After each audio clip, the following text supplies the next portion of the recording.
Bienvenue à tous, bonjour Caroline. Bonjour Émilie. C'est Parlement Hebdo, votre rendez-vous d'infos du week-end, retour sur les temps forts qui ont marqué la semaine politique avec tout d'abord le débat en cours sur la réforme de l'hôpital. C'était le sujet de la semaine au Sénat avec des médecins dans la rue. Au Palais Bourbon, députés de gauche et de droite ont cherché toute la semaine un compromis sur la nouvelle organisation de leurs travaux. La gauche a peur d'être lésée.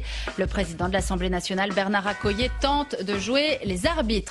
Et puis nous reviendrons aussi sur la campagne des européennes qui peine, vous le savez, à susciter l'enthousiasme, les derniers sondages, les derniers meetings. Ce sera dans cette émission avec Caroline, le regard forcément aiguisé de notre invité de la semaine. Et notre invité cette semaine, c'est Claude Bartolone. Bonjour. Bonjour. Vous êtes socialiste, député et président du Conseil général de la Seine-Saint-Denis. Pendant longtemps, fidèle lieutenant de Laurent Fabius, vous avez repris votre indépendance. Vous avez notamment aidé Martine Aubry à accéder au poste de première secrétaire. Aujourd'hui, au sein du PS, vous êtes secrétaire national en charge des relations extérieures. C'est exact. Aucune erreur. Et c'est donc avec vous et sur ce sans faute qu'on va revisiter ensemble cette folle semaine politique et parlementaire. On commence bien sûr avec la journée de lundi et la campagne des européennes qui se précise.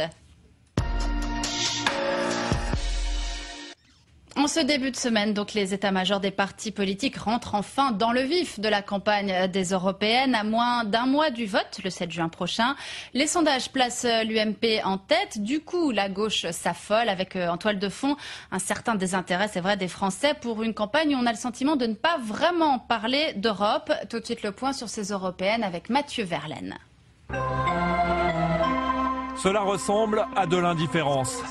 Malgré les moyens déployés, les Français ne s'intéressent que de loin aux élections européennes. Selon un sondage réalisé le mois dernier, seulement 47% des électeurs hexagonaux pensent se déplacer aux urnes. L'UMP a d'ailleurs tardé à finaliser ses listes. Elles n'ont été officialisées que jeudi dernier. C'est qu'elles ont donné lieu à de délicats arbitrages. Le parti du président a en effet dû faire face aux exigences de ses partenaires du Nouveau Centre ou de la gauche moderne. À gauche, on doit composer avec le morcellement des forces. Le Parti socialiste joue des coudes avec de multiples concurrents. Front de gauche, nouveau parti anticapitaliste écologiste, tous espèrent être les invités surprises de ce scrutin. Les socialistes auront donc certainement beaucoup de mal à rééditer leur score de 2004. Enfin, le MoDem espère se poser en force, capable de bousculer le duo de tête.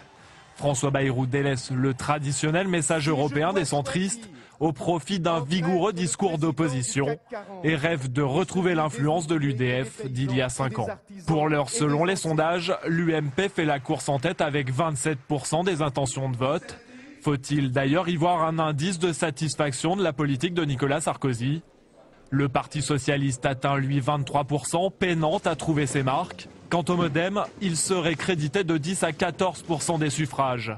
Verdict des urnes, le 7 juin prochain. Claude Bartolone, ils sont étonnants ces premiers sondages. Il y a encore quelques semaines, on disait cette élection, finalement, c'est tout bon pour le PS. C'est une élection intermédiaire. Il y a la crise. On peut donc s'attendre très vraisemblablement à votre sanction. Que se passe-t-il au Parti socialiste ? Bien, qu'est-ce qui se passe ? Vous devriez d'abord commencer plutôt par le score de droite. Parce que vous avez pu constater, même dans la présentation de votre sujet, qu'il n'y a qu'une seule liste qui soutient le président de la République et le gouvernement. Et ils sont à moins de 30. Qu'est-ce qui se passe pour la droite ? Théoriquement, à partir du moment où ils sont les seuls à soutenir le gouvernement, ils devraient être au moins à 50%, compte tenu du fait qu'ils sont la majorité. C'est le gros argument qu'on entend ces derniers jours, mais il faut quand même que vous posiez des questions au Parti socialiste. Mais j'en pose. Et d'ailleurs, dans le sujet, c'était abordé la seule fois où le Parti socialiste a fait un score exceptionnel. 2 fois, il a eu l'occasion de faire un score exceptionnel, une fois à la baisse, une fois à la hausse. Une fois à la baisse, c'était en 92 avec Michel Rocard, où nous avions fait un score réduit parce qu'il y avait eu la concurrence tapis.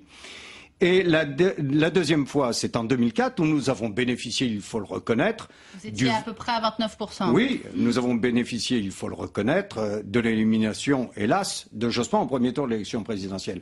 Et nous avions gagné les cantonales, les régionales et les européennes sur ce sentiment de il faut voter utile, on ne peut pas avoir de nouveau un comportement électoral qui puisse nous amener à connaître le 21 avril. Pour ce coup-ci, les sondages nous donnent le score moyen du Parti socialiste à chaque élection européenne. Je vous ai ramené un score qui est important et je pense qu'il intéressera vos téléspectateurs. François Hollande, en 99, pourquoi je donne cette date? C'était la période exceptionnelle du gouvernement de Lionel Jospin. Et il fait 21,9, alors qu'il y avait les radicaux et le MDC sur la liste. Eh bien, ce que j'en tire, c'est qu'actuellement, pour un parti qui se reconstruit, qui a eu à remonter par rapport aux images du Congrès de Reims, tellement loin que c'est déjà pas si mal d'être là où vous en êtes dans les sondages. C'est un bon chiffre de départ. C'est un bon chiffre de départ. Nous sommes dans une valeur qui est supérieure à celle de 99, alors que c'est une liste de socialistes pur jus.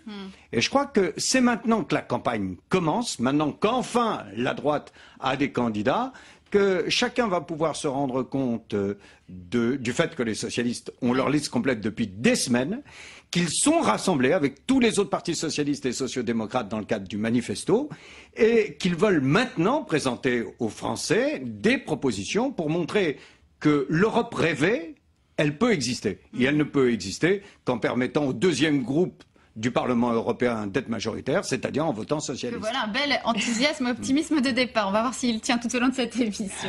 Alors, il y en a un qu'on a compté un moment parmi les indécis, c'est Bernard Kouchner qui a brièvement laissé planer le doute sur ses intentions de vote. Le ministre des Affaires étrangères a finalement arrêté son choix. Il votera UMP le 7 juin prochain.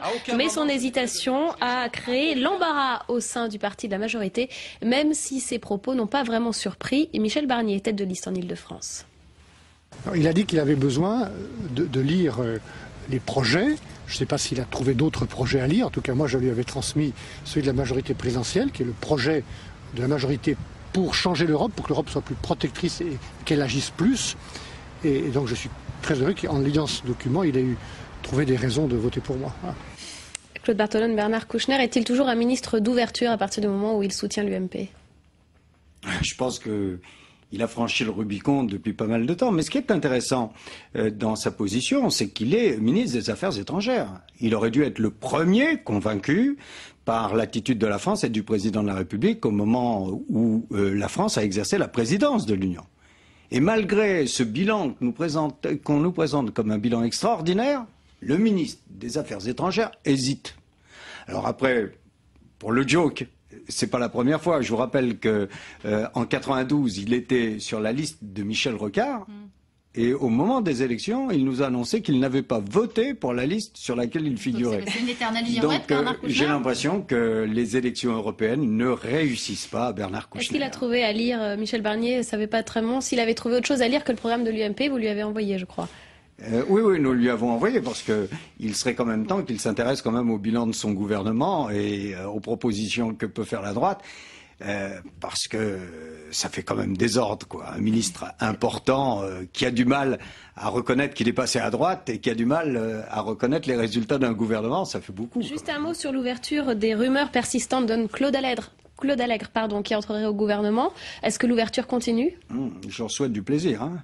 Moi, j'ai vu ce qu'était d'avoir Claude Allègre dans un gouvernement de gauche et les réactions qu'il provoquait sur les enseignants de gauche et les chercheurs. Donc vraiment, je leur souhaite du plaisir. Pour le reste, vous savez, je pense que nous n'avons plus à craindre de l'ouverture, dans la mesure où maintenant ce gouvernement... Elle ne pose pas du tort à chaque fois qu'elle se remanifeste. Je pense qu'il y a une stratégie du président de la République qui est de vouloir faire croire qu'il n'y a qu'un seul projet à présenter au pays et qu'il prend les meilleurs.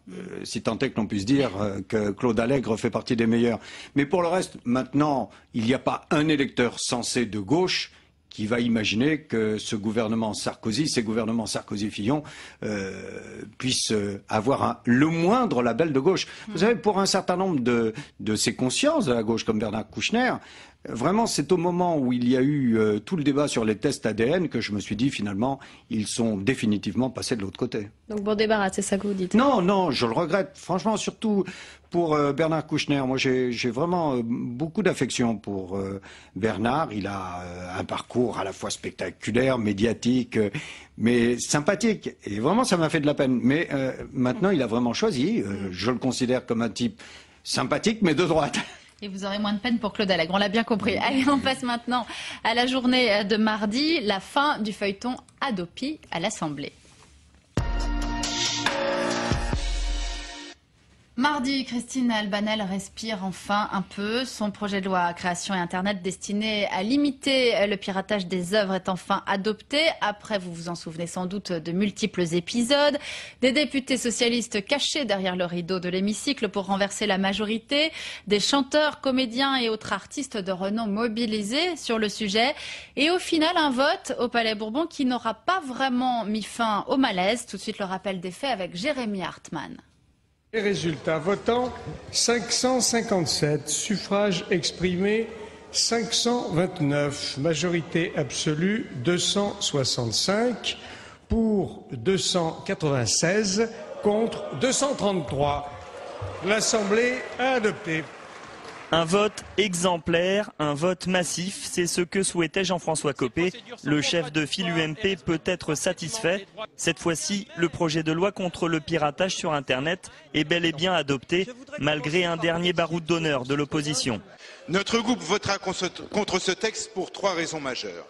C'est un texte perdant-perdant, perdant pour les artistes, perdant pour les internautes et même perdant pour un cadre dirigeant de TF1.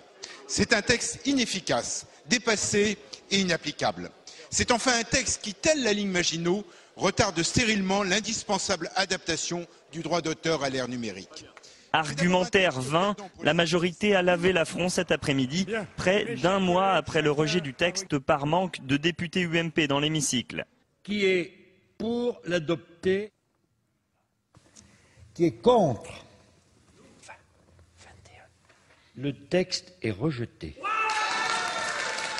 Un joli coup pour la gauche, un camouflet pour la droite. Aujourd'hui, avec ce deuxième vote, la passe d'armes parlementaire est arrivée à son terme, mais le groupe socialiste ne compte pas en rester là. Il va saisir le Conseil constitutionnel. Surtout, l'opposition mise beaucoup sur le Parlement européen pour rendre caduque cette loi Hadopi.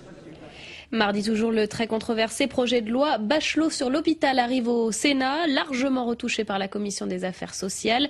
La veille, Nicolas Sarkozy a tenté de déminer la situation en faisant des concessions sur la direction des hôpitaux notamment. Mais apparemment, ça n'a pas suffi à rassurer les sénateurs de l'opposition. Fabrice Cunet. Je suis en train de vous répondre. Alors, écoutez, je suis en train de vous répondre. Bon. Et la réponse n'est visiblement pas du goût de l'opposition. Non, le gouvernement ne lèvera pas la procédure d'urgence, malgré des amendements de dernière minute au projet de loi hôpital. Les sénateurs réclamaient du temps pour étudier les mesures annoncées hier par Nicolas Sarkozy. On voulait faire de l'hôpital un service managérial. Et finalement, on va faire quelque chose d'ambigu, ni managérial, ni médical. Et ça, c'est jamais bon. Et par ailleurs, comme sur les autres secteurs, que ce soit la médecine de ville ou a fortiori la santé publique, mais les choses sont bâclées. Principal ajout au texte, Nicolas Sarkozy souhaite que les directeurs des CHU soient entourés d'un directoire. Le très critique Jean-Pierre Raffarin rentre dans le rang et soutient le gouvernement. Il est clair que le président de la République a redressé la barre.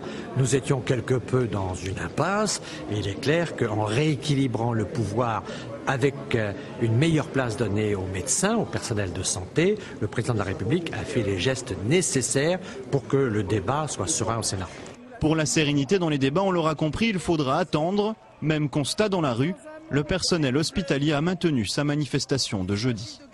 Alors Nicolas Sarkozy a redressé la barre, dit Jean-Pierre Raffarin. C'est vrai qu'il a lâché du lest. Est-ce que c'est suffisant? Je n'ai pas l'impression, d'autant plus qu'au Sénat, les choses me paraissent continuer à être très complexes. L'on voit des amendements arriver qui contredisent les engagements pris par le président de la République. L'on a vraiment un sentiment que sur une question aussi importante que la santé et l'hôpital public, voilà une réforme qui va plus inquiéter les Français qu'elle ne va les rassurer. Dans la mesure où on n'y comprend plus rien. Quel est l'objectif de l'hôpital? Alors qu'est-ce que vous proposez, vous, pour réformer l'hôpital? Alors d'abord, il faut une réforme. Il faut une réforme qui puisse tenir compte des objectifs de santé. Je le vois par exemple sur l'AP-HP, les hôpitaux de Paris.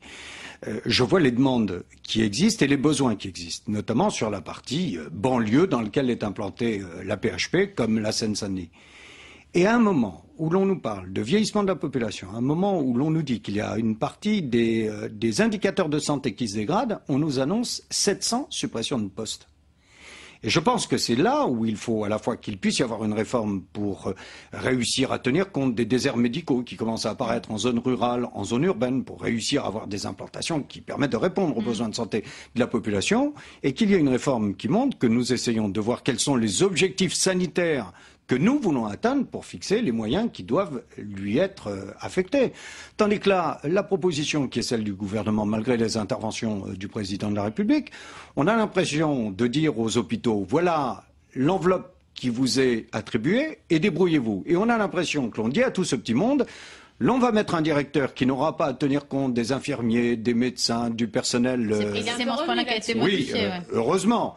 Mais on avait le sentiment que ce pauvre directeur, comme si on pouvait diriger un hôpital sans tenir compte de tous ses personnels, n'allait avoir comme seul objectif que de tenir l'enveloppe. En plus, avec ce sentiment qu'il n'y avait plus de différence entre public et privé sur les missions de service public, l'on risquait de voir apparaître des hôpitaux privés qui allaient plus encore s'installer sur le côté lucratif de la santé et le secteur public qui ne se verrait qu'avec les charges lourdes ou sociales comme seule mission, ce qui ne correspond pas à un objectif de santé acceptable pour un pays comme le nôtre. Allez, on continue sur le mardi. Autre sujet, on va revenir à une actualité qui vous passionne puisque c'est la vôtre. Le branle-bas de combat mardi rue de Solferino, chez vous, dans votre parti politique. En retard dans les sondages, le PS de Martine Aubry n'a plus une seule minute à perdre. Il est temps de soigner l'argumentaire et d'occuper le terrain. Les explications tout de suite avec Marie Brémaud. Branle-bas de combat au PS. Les élections européennes approchant à grands pas, les socialistes se remobilisent. Il nous reste 25 jours avant ces élections, 25 jours pour montrer qu'une autre Europe est possible, une Europe plus sociale et solidaire. Bonjour, ça va Patrick, ça va Laurent. Ça va Laurent. Belle unité affichée ce matin au siège du parti afin de défendre leur programme. En première ligne, les parlementaires, leur tâche, convaincre par tous les moyens les électeurs. Nous avons un réseau d'élus qu'aucun parti n'a en France. Donc il faut à la fois aller aux portes des entreprises, des appartements, des postes, dans la rue, et puis donner des courriers, écouter, faire des réunions. Enfin, c'est la seule manière qu'on a de mobiliser. Mobiliser également contre le président de la République, c'est sans complexe que les socialistes affichent l'adversaire à abattre. Quel est le vote qui va être le plus anti-sarkozyste? C'est le vote qui va permettre de battre la liste de Nicolas Sarkozy. La seule liste qui peut battre la liste de l'UMP, c'est la liste socialiste. Un appel au vote utile à 3 semaines des élections où dans les sondages, le PS reste à la traîne avec 21% d'intention de vote contre 27% pour l'UMP. Je compte sur vous et nous gagnerons. Merci. Nous gagnerons, on verra ça tout à l'heure. On va reparler de la campagne des européennes, mais d'abord on passe au mercredi. Oui, la question du jour, mercredi, est la suivante. Comment améliorer le partage des profits? Jean-Philippe Cottis, le directeur général de l'INSEE, remet un rapport sur le sujet à Nicolas Sarkozy.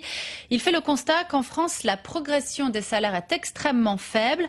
De quoi relancer le débat sur la fameuse règle des 3/3 que le président de la République, vous le savez peut-être, veut imposer aux chefs d'entreprise récalcitrants. Tout de suite, les explications avec Thomas Carré-Pierrat. Du rapport Cottis, syndicats et patronat retiennent surtout le chapitre sur le partage des profits. Principal enseignement, le montant des dividendes versés aux actionnaires a quasiment quintuplé en 20 ans. La part redistribuée aux salaires est en croissance mais reste faible, autour de 7%. Pour de nombreux économistes, il faut donc augmenter le montant de l'épargne salariale. Au travers des entreprises qui réalisent des profits, on peut augmenter la part entre guillemets variable des salaires, c'est-à-dire au travers de l'intéressement et de la participation aux bénéfices de l'entreprise. Et ça permet justement une meilleure cohésion au sein de l'entreprise où le salarié va pouvoir bénéficier également des profits. L'épargne salariale, c'est le levier que souhaite utiliser le MEDEF pour accroître les revenus des salariés. Pour les syndicats, en revanche, il faut augmenter les salaires dont la croissance reste extrêmement faible depuis 20 ans, comme le montre le rapport Cottis. Il faut augmenter le salaire en tant que tel. L'idée qu'on va augmenter les entreprises, il vaut mieux que les entreprises fassent des profits.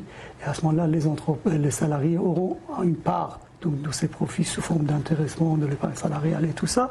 Pour nous, c'est une idée totalement dangereuse, totalement infondée et erronée. Les partenaires sociaux entameront des discussions sur le partage des profits à partir du 27 mai. Le président de la République attend leurs propositions avant le 15 juillet. Si aucun accord n'a été trouvé à cette date, le gouvernement pourrait décider de légiférer. Mercredi, toujours après les députés, les sénateurs adoptent définitivement la loi Hadopi avec une position plutôt ambiguë des sénateurs socialistes. Après un vote favorable en première lecture, une abstention après les conclusions de la commission mixte paritaire. Finalement, ils n'ont pas participé au vote en seconde lecture. Hélène Levert. Le Sénat a adopté définitivement. À 189 voix contre 14 et en 2h30 à peine, les sénateurs ont adopté définitivement le projet de loi Hadopi. Le groupe socialiste, qui en première lecture s'était prononcé en faveur du texte, a préféré ne pas prendre part au vote, tout en restant d'accord sur le fond. Nous nous sommes abstenus en disant nous défendons le droit d'auteur, mais nous estimons que le gouvernement ne met pas les moyens suffisants pour la défense des droits d'auteur. Voilà, c'est clair. Exception notable, la voix de Samia Ghali, sénatrice socialiste des Bouches-du-Rhône, pour qui le texte ne répond pas aux enjeux posés. Moi, j'ai voté contre à titre personnel, donc pas au nom du groupe, et parce que tout simplement je considère que cette loi elle est obsolète et qu'elle est inutile, qu'elle est ringarde. Après son rejet surprise à l'Assemblée nationale en avril, la loi pourrait rencontrer de nouvelles difficultés, cette fois au niveau européen. Le Parlement européen a adopté il y a une semaine à peine un amendement qui pourrait rendre l'application de la loi purement et simplement caduque. Monsieur Bonneau et le Parlement européen, à travers cet amendement, ont lancé un scud contre création Internet, mais que ça n'est pas la fin de la création Internet. Au contraire, je pense que c'est une loi qui doit se mettre en place rapidement. Et la question que je pose aux eurodéputés, c'est de savoir ce qu'ils entendent faire pour protéger la création en Europe. Quant à la commissaire européenne aux nouvelles technologies, Viviane Reding, elle ne voyait pas ce matin de contradiction entre l'amendement européen et la loi Hadopi. Alors, le texte est passé comme une lettre à la poste au Sénat, alors qu'il y a eu, on s'en souvient, des débats houleux à l'Assemblée nationale.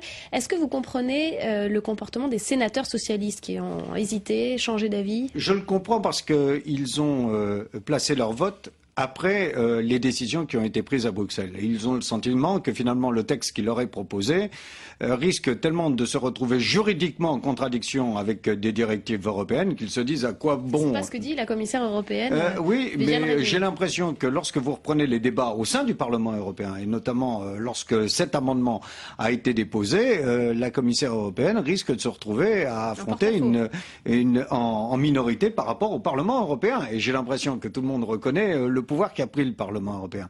Donc je crois que c'est plutôt comme cela. Juste un mot, tout à l'heure dans le sujet, on parlait des socialistes cachés derrière le rideau rouge. Enfin, on se moque de qui? À l'Assemblée. À l'Assemblée nationale. Chacun sait quand on voit le fonctionnement de l'Assemblée. C'était pas mal de commentaires, oui, soit amusés, soit exaspérés. J'ai l'impression que c'était le truc trouvé par Copé et la direction du groupe UMP pour faire comprendre qu'il y avait un certain nombre de députés UMP qui ne sont pas venus voter. Et je sais comment ça fonctionne. Ça nous est arrivé dans le passé au sein du groupe socialiste. Lorsque une partie des députés ne sont pas convaincus par un texte, on a du mal à les faire venir en séance. Et c'est ce qui est surtout arrivé. Quand on connaît le fonctionnement de l'Assemblée, il y a assez d'huissiers, il y a assez de collaborateurs des ministres pour se rendre compte s'il y a un traquenard qui se prépare. Ils sont même quelquefois dans des lieux publics de l'Assemblée pour voir s'il n'y a pas quelques parlementaires en train de se rassembler à la buvette ou dans les couloirs. Donc il y avait un malaise des députés de droite, et on l'a revu d'ailleurs au moment du vote définitif, puisque bon nombre d'entre eux se sont abstenus. Et c'est cela qui est à l'origine de ce malaise et de ces contradictions ou de ces votes différents à l'Assemblée et au Sénat. Que c'est quand même un texte qui a fait du tort à la gauche, avec un désaveu de certains artistes de renom? Je ne crois pas. Alors pour être clair, je pense que nous aurions dû travailler d'une manière différente. Martine Aubry a eu l'occasion de rencontrer les artistes il y a quelques jours pour refaire le point avec eux, et c'est vrai que au bout du bout, ce qu'ils nous ont reproché, c'est que cette réunion n'ait pas eu lieu avant la discussion de la loi Hadopi. Mais vraiment, quand je vois les artistes, quand je vois le budget de la culture, lorsque je vois qu'actuellement, ce budget de la culture, ces budgets pour la culture sont plus portés par les collectivités locales, dont une majorité sont de gauche, s'il y a des gens qui payent, c'est le cas de le dire au propre et au figuré, pour montrer leur soutien à la culture, c'est plutôt la gauche. Et je pense que bientôt, l'on verra que ce texte ne sert à rien et qu'il pose beaucoup de difficultés en termes de liberté et d'évolution des technologies. Allez, affaire à suivre. En tout cas, mercredi, on reparle aussi encore de votre famille politique avec ce grand meeting socialiste organisé à Paris, au Cirque d'Hiver, toujours en alerte après les mauvais sondages de la semaine qui montrent, je vous le rappelle, un vrai retard pour les socialistes. Le parti de Martine Aubry affine sa stratégie, essaie peut-être de moins parler de Nicolas Sarkozy et de parler davantage d'Europe en convoquant tous ces ténors. Tout de suite le reportage signé Sigor Ibanez. Boulevard du Temple à Paris hier soir, 1700 spectateurs se pressent sous le chapiteau du cirque d'hiver. Premier meeting du PS pour soutenir la liste en Ile-de-France. Mot d'ordre à l'entrée, changer l'Europe. Je veux qu'il y ait des lois sociales, je veux qu'on protège les gens qui en ont besoin. C'est très important pour moi. Si on a une majorité de gauche, on pourra faire des pressions, on pourra faire je pense qu'on pourra lutter beaucoup plus efficacement que si on est minoritaire et si on garde M. Barroso. Sur la scène, les grandes figures franciliennes ont été réquisitionnées pour l'occasion. Ovation pour le maire de Paris, Bertrand Delanoë, mais aussi pour le très populaire Robert Badinter. Besoin de renfort car la campagne socialiste ne décolle pas, 5 points derrière l'UMP dans les sondages. Alors il faut cogner fort contre une droite déjà bien installée au Parlement européen. Ils parlent de l'Europe qui protège, mais ils n'ont eu de cesse de mettre en œuvre la confrontation des travailleurs à travers la directive Bolkestein, le dumping fiscal et social, la directive temps de travail avec la tentative de porter la limite jusqu'à 65 heures par semaine, le démantèlement des services publics. Est-ce là l'Europe qui protège? Un discours social très attendu par les militants cette période de crise, un contexte qui ne semble pourtant pas profiter au PS. Prise en tenaille entre le NPA d'Olivier Besancenot et le MoDem de François Bayrou, Martine Aubry abat sa dernière carte, l'appel au vote utile. Sans critiquer les autres partis de gauche, je dis il n'y a qu'un tour, la France et l'Europe vont mal, eh bien il faut voter pour ceux qui peuvent changer l'Europe, car les Français ne veulent plus de cette Europe libérale. Prochain grand rendez-vous pour les socialistes, le meeting à Marseille mardi prochain. D'ici là, obligation d'inverser la tendance. Pour la première fois depuis 1979 en France, le parti de l'opposition risque de ne pas arriver en tête aux européennes. Alors, est-ce qu'il est vrai, Claude Barthelone, de dire que vous avez cette semaine changé un peu de stratégie? On parle moins de Nicolas Sarkozy, on parle davantage d'Europe parce que c'est peut-être davantage payant. Alors, je vais vous dire une chose. J'ai vu les différents reportages et permettez-moi de vous dire qu'il y a énormément ou de bêtises ou de contre-vérités. Non, je ne peux pas entendre une chose D'abord, pareille. je vais vous dire une chose. Je reviens sur cette histoire des sondages. Hollande, 99, Jospin, mieux de sa forme. On venait de faire le RMI, on venait de faire les emplois jeunes, on venait d'aborder la question de la réduction du temps de travail. On fait 21,9. Regardez les sondages tels qu'ils nous créditent aujourd'hui. C'est un score qui correspond à cela. Après, je vous le dis, actuellement, lorsque l'on voit ce qui est en train d'arriver à droite, où il n'y a qu'une seule liste favorable au président de la République, moins de 30%. Vous nous l'avez déjà expliqué, ça, mais je tiens à insister, parce qu'à un moment donné, vous me donnez la parole et vous remettez deux reportages qui reviennent d'une manière incroyable sur des choses qui ne correspondent pas aux chiffres. Il suffit à vos téléspectateurs d'aller sur le site du ministère de l'Intérieur et de regarder les résultats au cours de ces dernières élections européennes, depuis 1979. Sur ce changement hypothétique de stratégie. Il n'y a pas de changement de stratégie. Il y a différents temps de la campagne. Nous avons décidé, nous qui avions désigné nos candidats en premier, qui avions pour la première fois un texte de tous les partis européens, qui avions un texte des socialistes français, qui a un beau contenu, de dire dans un premier temps, on place les Français devant la situation qu'ils connaissent en France, dans un deuxième temps, on mobilise nos élus et dans un troisième temps, on passe aux propositions. Il était impossible. Ces propositions, bien sûr, et je vais y revenir. Bien dans l'opinion publique. Mais vous imaginez ce que nous aurions entendu si d'un seul coup, alors que l'on connaît une crise économique et sociale sans précédent, l'on n'aurait parlé que d'Europe sans parler de la situation française. Après, pour l'Europe.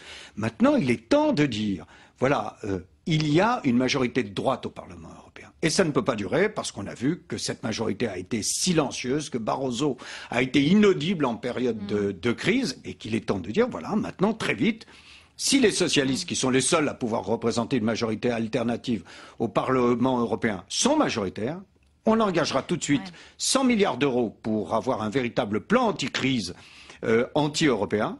Nous créerons 10 millions d'emplois, notamment dans toute l'économie verte, parce que l'on voit les besoins qui existent en termes de logement, de transport, d'environnement, et nous installerons un véritable bouclier européen de protection pour lutter contre les délocalisations et installer un salaire minimum européen, un salaire minimum de convergence, des critères sociaux de convergence, pour éviter, comme on l'a vu dans le conflit continental, de donner l'impression aux Français et aux Européens qu'ils sont joués les uns contre les autres en fonction de leur niveau d'impôt sur les sociétés, de leur protection sociale et de leur salaire.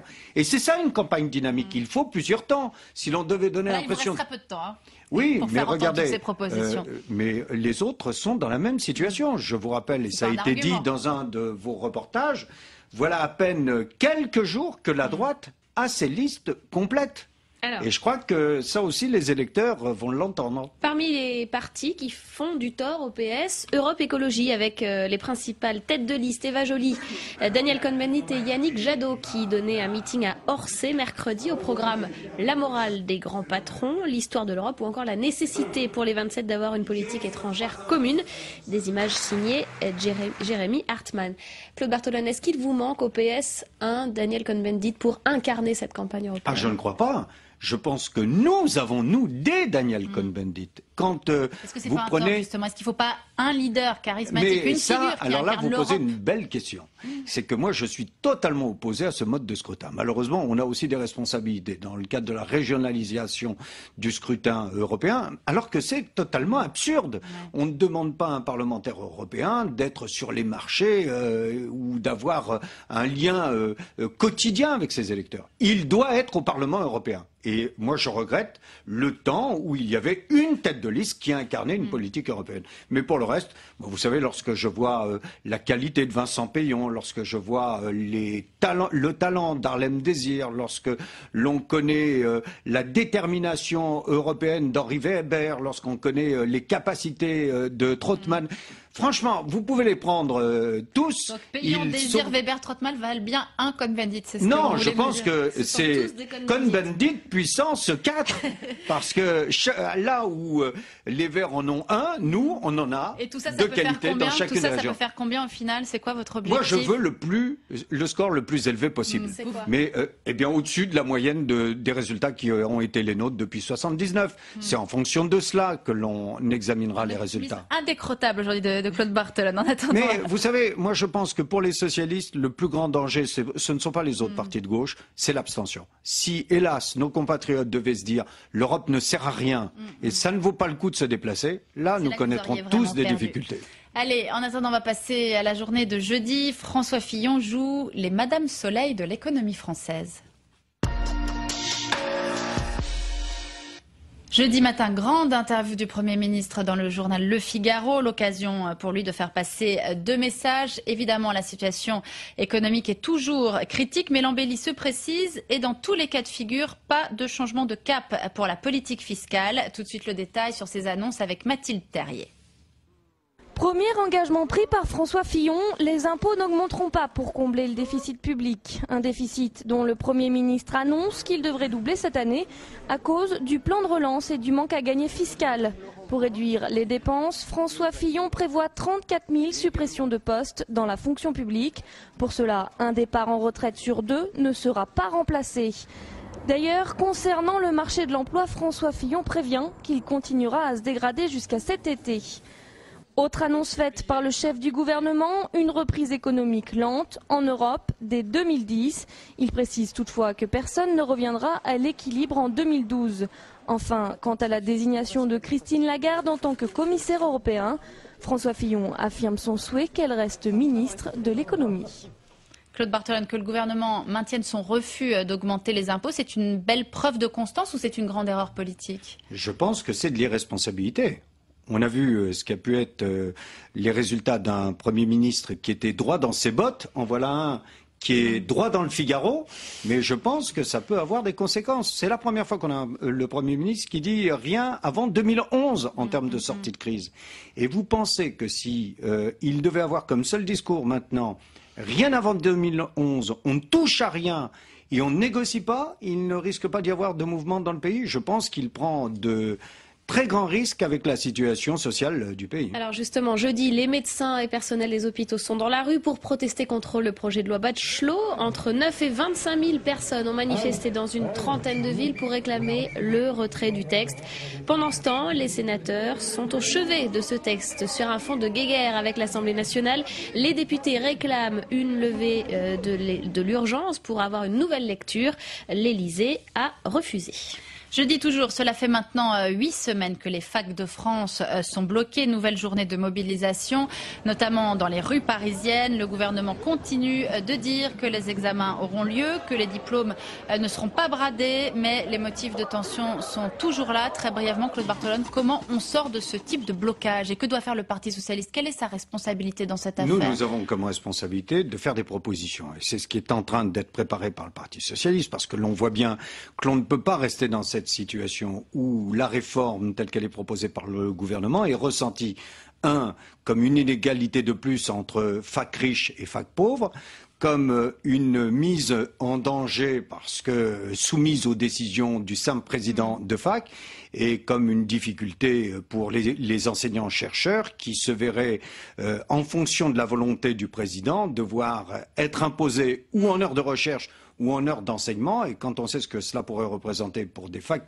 qui n'ont pas les moyens, ce sont les enseignants et ce sont les étudiants qui pourraient être mis en difficulté. Moi, je pense que maintenant, il faut que le gouvernement retienne les propositions de médiation qui ont été faites pour que cette année ne soit pas une année perdue, notamment pour les étudiants les plus modestes qui n'ont pas les moyens de sacrifier une année. Allez, on avance. Il se présente comme l'opposant le plus vigoureux à Nicolas Sarkozy. François Bayrou s'installe dans le rôle de recours entre un PS qu'il présente comme usé et un président qu'il décrit en proie aux dérives. Pour mieux comprendre la stratégie New Look du MoDem, nous avons suivi 2 de ses candidats. Jean-François Kahn, tête de liste dans le Grand Est, et Sylvie Goulard dans le Grand Ouest. Alain Ritchie. C'est une première pour ces candidats issus de la société civile. Pourtant, tout sépare ces 2 têtes de liste. Jean-François Kahn, 70 ans, ancien patron de presse, n'a pas la carte du MoDem. Sylvie Goulard, 44 ans, ancienne conseillère politique à la Commission européenne, est-elle encartée? Et à la question « Qu'est-ce qu'un bon candidat ?», ils soulignent leur façon de mener campagne. Le bon candidat serait quelqu'un qui arrive à dire, comme Raymond Barre ou Mendes France ou d'autres d'ailleurs, ou Jaurès à un autre temps, pouvoir dire vraiment ce qu'ils pensent être la vérité, réellement, sans tricher, sans mentir, sans démagogie, et quand même être élu. Ça fait 2 mois que nous sommes sur le terrain, que nous privilégions les rencontres en petits comités, avec des professionnels notamment, avec des associations, parce qu'il y a un tel besoin de rapprocher l'Europe du terrain, que moi j'ai choisi de venir écouter les gens de cette région. Déjà 60 meetings au compteur de Jean-François Kahn. L'homme continue de labourer le terrain. À Longwy, en Meurthe-et-Moselle, il constate la mutation industrielle de la Lorraine, visite une fabrique d'émaux et répond aux questions d'une radio associative. Alors une petite sieste est la bienvenue avant de remonter sur scène, car Jean-François Kahn est avant tout un tribun. Aujourd'hui, si on veut que l'Europe s'affirme de nouveau, il faut qu'elle s'affirme à travers un nouveau modèle, qui est un nouvel humanisme de notre temps, c'est-à-dire d'une alternative de société qui remette enfin l'homme dans toutes ses dimensions au centre du système. À 720 km de là, Sylvie Goulard écoute et prend des notes. Dans les Deux-Sèvres, elle parle d'abeilles et de biodiversité et monte au créneau pour parler d'Europe. Dans les 5 dernières années, le Parlement européen a pris une directive qui s'appelle REACH pour inverser la charge de la preuve. Un fabricant de produits qui ne fait pas la preuve que son produit n'a pas d'incidence ne peut pas le mettre sur le marché. Sylvie Goulard mène sa campagne à pas de charge, visite d'une usine de pommes et discussion avec des industriels au sujet du prix du lait. Mais à ces 2 candidats, ne leur parlez pas d'absentéisme, ils jurent la main sur le cœur qu'ils seront bien présents à Bruxelles pour porter leurs idées. Pour réformer le système financier international, pour lutter contre le chômage, pour relancer l'emploi, pour relancer la croissance. Mais attendez, c'est pas 2 mesures, c'est pas 3 mesures, c'est un ensemble extrêmement riche, extrêmement complet. Cette crise n'a pas été gérée de manière européenne. On a juxtaposé des plans nationaux, on n'a pas tenté de se dire tiens, c'est le moment de faire une industrie automobile européenne ensemble. Un exemple très concret. Rendez-vous est pris au 7 juin prochain pour voir si la fougue de ces 2 candidats MoDem fait gagner des électeurs et des sièges pour le Parlement européen. Claude Bartolone, vous avez fait beaucoup campagne contre Nicolas Sarkozy. Finalement, quelle est la bonne parade face au MoDem? C'est d'abord que les socialistes soient eux-mêmes et qu'ils parlent à leurs électeurs, qu'ils fassent des propositions sur le plan anti-crise, sur les universités, les hôpitaux, l'Europe. Et vous verrez que très vite, on se constatera une nouvelle fois l'écart qu'il y a entre le temps que l'on consacre au MoDem et ses résultats. Ouais. Souvenez-vous, au moment des dernières élections municipales, c'était Bayrou superstar. Et même à Pau, il a été battu avec son livre, par avec Lénière Abus de Cassou. pouvoir. Vous l'avez vu ce livre? Est-ce que vous êtes pleinement en accord avec lui? Non, je ne l'ai pas lu. Pourquoi? Parce qu'on voit bien qu'il essaye de bâtir toute sa stratégie sur une position anti-Sarkozy. Mais pour moi, ça ne me suffit pas. Parce que la prochaine élection présidentielle ne sera pas gagnée dans l'anti-sarkozysme. Elle sera gagnée sur un thème, le projet. Il faut que les Français puissent se dire au moment de la prochaine élection présidentielle, comme c'est le cas pour l'élection européenne, quel est le projet qui nous est présenté et qu'est-ce que ça peut nous amener comme changement dans notre existence. Mais il est pas seulement anti-Sarkozy, il est aussi anti-PS. Il propose d'ailleurs à vos électeurs de voter pour lui pour vous obliger à changer. Qu'est-ce que vous lui répondez ? Quelle est sa technique? Son seul pari, c'est de dire, voilà, au moment de l'élection présidentielle, parce qu'il n'y a que ça qui l'intéresse, je vais réussir à démontrer que la droite dure, représentée par Sarkozy, a échoué et que les socialistes divisés ne peuvent pas être au second tour. Donc, je serai au second tour et du coup, la droite modérée votera pour moi et les socialistes me préféreront à Sarkozy. Et c'est cela qu'il faut avoir à l'esprit. C'est pour ça que je le dis à Hollande et à bon nombre d'autres, ne parlons pas de Bayrou, c'est pas notre problème. On verra, une fois que nous aurons rassemblé les socialistes, rassemblé la gauche, ce que feront les républicains qui nous préfèrent à Sarkozy au moment de l'élection présidentielle. Mais pour le moment, ça ne suffit pas d'être anti-Sarkozy. Moi, je ne passerai un accord électoral qu'avec ceux qui partagent les mêmes valeurs et le même projet. Et pour le moment, comme il n'a pas de projet, c'est difficile d'en parler. Vous allez être content, on va arrêter de parler de François Bayrou, on va garder du temps pour la journée de vendredi et des députés toujours à la recherche d'un compromis pour leur nouveau règlement. Alors c'est un sujet un peu technique mais qui passionne bien sûr les parlementaires, la nouvelle organisation de leurs travaux. Toute la semaine, gauche et droite ont essayé de s'entendre sur des règles communes avec au final une certaine bonne volonté de part et d'autre et un certain nombre de compromis, sauf que les sujets qui fâchent restent encore à examiner. Germain Andrieux. Dès la reprise du débat mardi dernier, le climat est électrique. Tout dialogue semble impossible entre la majorité et l'opposition. Le préalable, il est simple. Si vous voulez qu'on puisse débattre, dialoguer, pour aller vers ce compromis, c'est-à-dire ce consensus, alors il faut qu'on revienne au texte de la résolution du président Akkoyé. Mais je ne me fais pour autant aucune illusion, ça ne sera jamais assez. Votre réflexe de préambule en est une nouvelle illustration. Et je dis, dans tous les cas de figure, nous ferons passer ce règlement. Chaque groupe campe sur ses positions. Alors pour sortir de cette impasse, Bernard Accoyer décide de se rendre en personne à Matignon pour défendre sa réforme du règlement. La résolution que j'ai préparée est une résolution équilibrée de modernisation de l'Assemblée, répondant aux modifications constitutionnelles. Elle n'est ni de droite ni de gauche, elle n'est ni pour ni contre la majorité ou l'opposition. C'est un texte d'application qui n'a aucun esprit partisan. Accusé par l'opposition de mettre en place son règlement, Jean-François Copé joue la carte de l'apaisement et propose de faire des concessions. Mercredi soir, l'opposition semble rassurée. Plusieurs accords sont trouvés pour lutter contre l'absentéisme ou pour renforcer le rôle de l'opposition dans le cadre du contrôle parlementaire. La voie du compromis se confirme hier soir avec l'accord de la majorité pour reporter les articles sur le temps global à la fin du texte. Pourtant, cette disposition fondamentale n'a toujours pas trouvé de consensus et il faudra bien trancher. Et il nous reste encore, Monsieur le Président, une bonne partie du travail à faire. Nous savons bien qu'au cœur du débat sur ce règlement, reste la question du temps législatif programmé. Bernard Accoyer et Jean-François Copé disposent d'une semaine pour trouver un compromis. La reprise des débats sur la disposition du temps global ne reprendra que le 26 mai.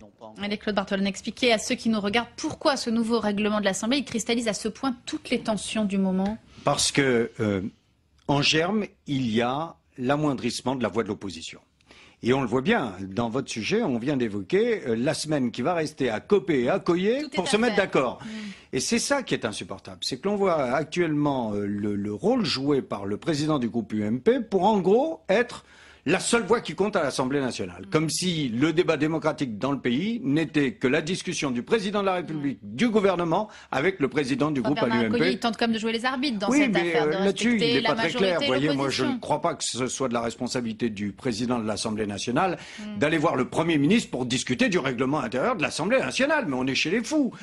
C'est théoriquement la séparation entre l'exécutif et le législatif. Nous avons déjà dit, nous, ce que nous pensions même de la venue du président de la République devant les le parlements. Parlement. Alors maintenant, aller demander au gouvernement ce qui est bon pour l'Assemblée, non, franchement, il y a quelque chose qui ne fonctionne pas au sein de l'Assemblée actuellement. Et on voit bien avec la fureur qui vous anime ce que seront les travaux de la semaine prochaine. On voit bien que cette affaire, effectivement, est loin d'être terminée. En tout cas, cette émission, elle, se termine. Merci beaucoup, Claude Bartholone, d'avoir été notre invité. Merci, Caroline. Merci à vous. Il ne nous reste plus qu'à vous souhaiter une très bonne semaine sur les chaînes parlementaires. À bientôt.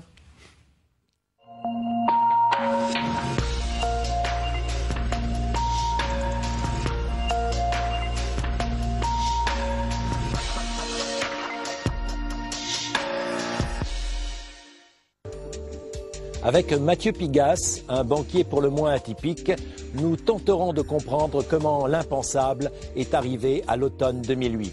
Que révèle en vérité la crise brutale qui agite l'économie mondiale? Comment penser ce monde en crise pour que demain ne soit pas pire encore? C'est tout de suite dans le temps de penser. L'Europe va bientôt voter pour se choisir un avenir.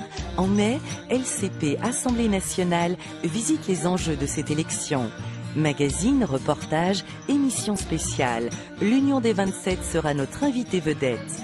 Au programme également des documentaires pour comprendre le défi économique et politique. Oui, il y a une jeune Europe et une vieille Europe. L'identité culturelle et religieuse. Pour être clair, la couronne de 12 étoiles sur le bleu du ciel occidental et celle de la Vierge. Les solutions concrètes pour un développement durable. L'agrotourisme, c'est en gros la prolongation de l'activité agricole par le tourisme. L'Europe dans tous ses états, l'Europe dans tous ses débats, c'est en mai sur la chaîne parlementaire Assemblée nationale.